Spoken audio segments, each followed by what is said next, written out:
Welcome to the deep dive. Today, we're really digging into Ecclesiastes chapter 4, using a fascinating study as our guide. Yeah, this chapter, it tackles that huge question, the search for meaning in life. And the source looks at it through different lenses, like what happens when we just live for ourselves? Exactly. So our goal here is to unpack what this study gets from the text, its thoughts on things like oppression, chasing success, why relationships matter, and how the spiritual side fits in. Right. Should be interesting. Okay, let's jump right in.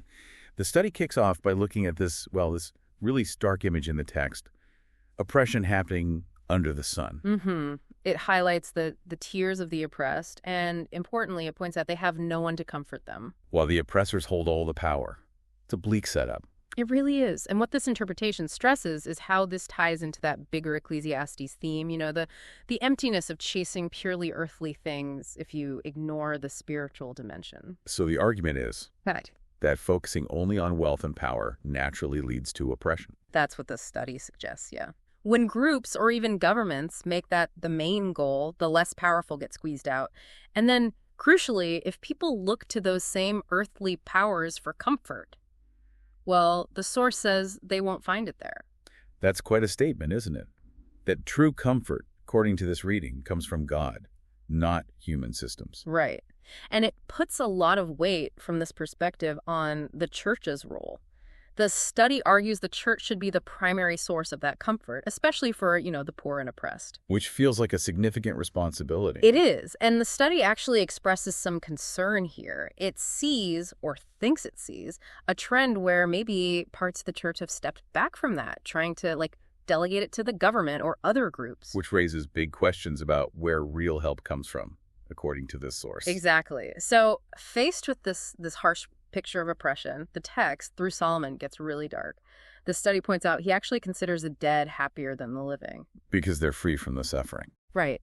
But even happier in this view is the one who was never born, just because they never had to see all the evil and oppression under the sun. Wow, that's intense. The study doesn't shy away from that pessimism, does it? Not at all. It sees it as Solomon's rock-bottom conclusion about life under oppression, death is an escape, non-existence is even better.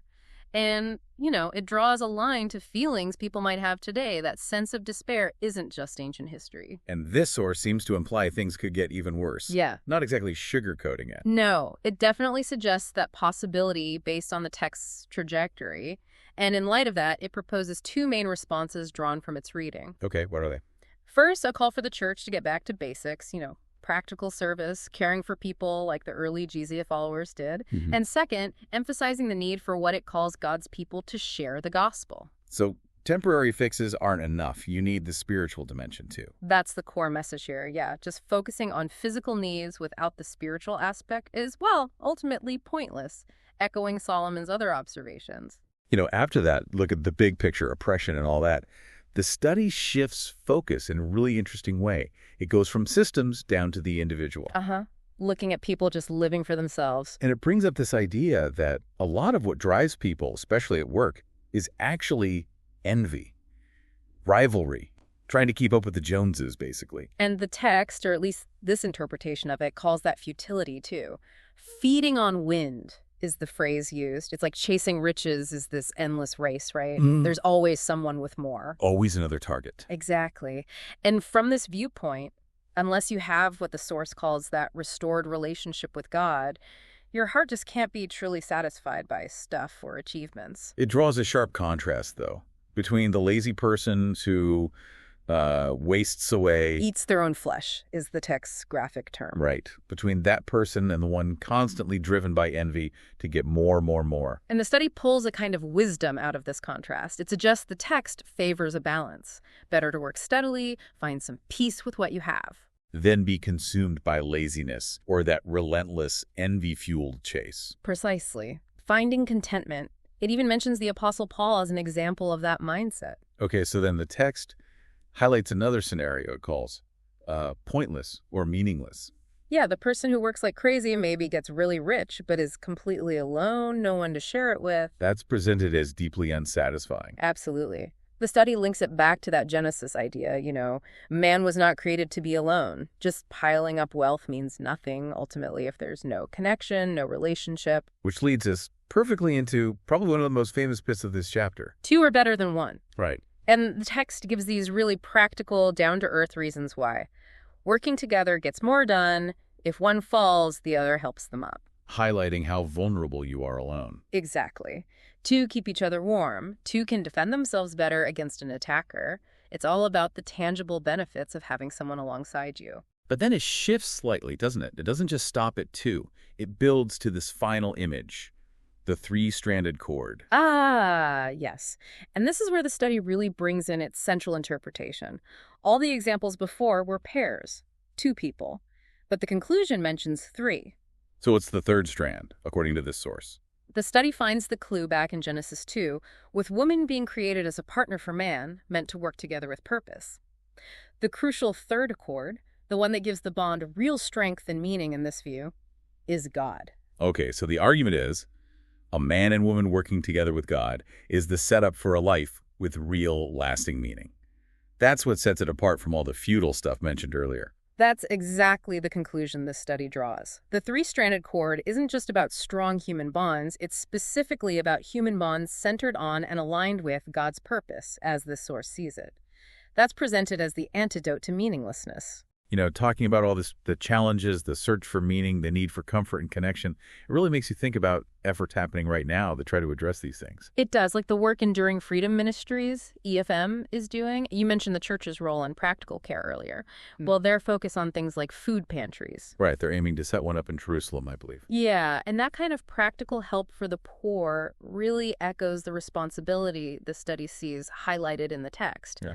It's like putting these principles into action today. And they also have that book, Misfits for Jesus. It sounds like it connects to the spiritual comfort side we discussed. It seems to fit right in. True Accounts of People Experiencing Jesus, I think, is the subtitle. It probably offers real stories showing the kind of spiritual dimension and, well, maybe even miraculous workings this study points towards as being essential. So if people listening are interested in seeing how these themes play out now, that book, Misfits for Jesus, which you can find on Amazon, might be really eye-opening. And if supporting practical work like that Jerusalem food pantry feels relevant after our discussion, you can check out EFM's website to learn more and donate. Okay, good connections. So, back to Ecclesiastes 4. The study then seems to shift, again, maybe getting more reflective. It talks about Solomon looking back, almost sadly. Yeah, it contrasts a poor but wise youth with an old, foolish king who just won't take advice anymore. And the interpretation is that this is Solomon reflecting on himself. That's how this study reads it. Contrasting his younger self, who asked for and received wisdom from God, with his later years, especially mentioning his disobedience, like marrying foreign women, which the scriptures say led him astray. There's also that striking image of someone coming out of prison to become king, but somehow becoming poor even while ruling. What's that about? The study uses that to illustrate how God sometimes chooses leaders unexpectedly. Think of David, the shepherd boy. It suggests God's choices might not match our ideas of status or qualifications. Okay, and in the final bit in this section, the people flock to the new young ruler, but later generations don't think much of him. According to this study, that's Solomon speaking prophetically about his own kingdom splitting, which God had warned him would happen due to his disobedience. Oh, right.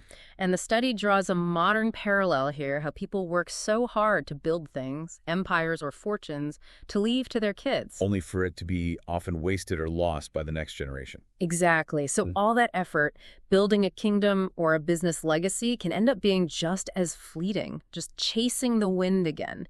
It brings us right back to that core theme. It really does. It powerfully reinforces that idea from the source's perspective, that purely earthly efforts, even building a legacy, can be, well, pointless if they're disconnected from that deeper spiritual purpose. That's the consistent thread in this interpretation. So let's try to wrap this up. This deep dive into the study of Ecclesiastes 4, it's really zeroed in on the source's view, hasn't it? Yeah. That chasing lasting satisfaction just through worldly stuff or going it alone, it doesn't work. It's futility.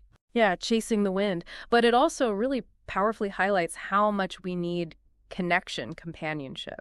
Those examples of two are better than one are so practical, showing the real value of relationships. Definitely. And then the culmination, according to this study, is bringing in that spiritual dimension, working with God. That's the key, the third strand in that three-stranded cord image for finding real, lasting meaning. Escaping the cycle of meaninglessness. And we also touched on those stark points about oppression that despair creates under the sun. Right, contrasting any temporary comfort from earthly places with the lasting comfort this source attributes to God, and stressing the church's role in providing that. A big responsibility highlighted there. So considering this ancient text and the study's take on it, this picture of life under the sun where meaning feels urgent, things can seem tough, maybe even feel like they're getting worse sometimes. What does this challenge you, listening right now, to maybe reevaluate about where you're looking for comfort, for connection, and for purpose in your own life?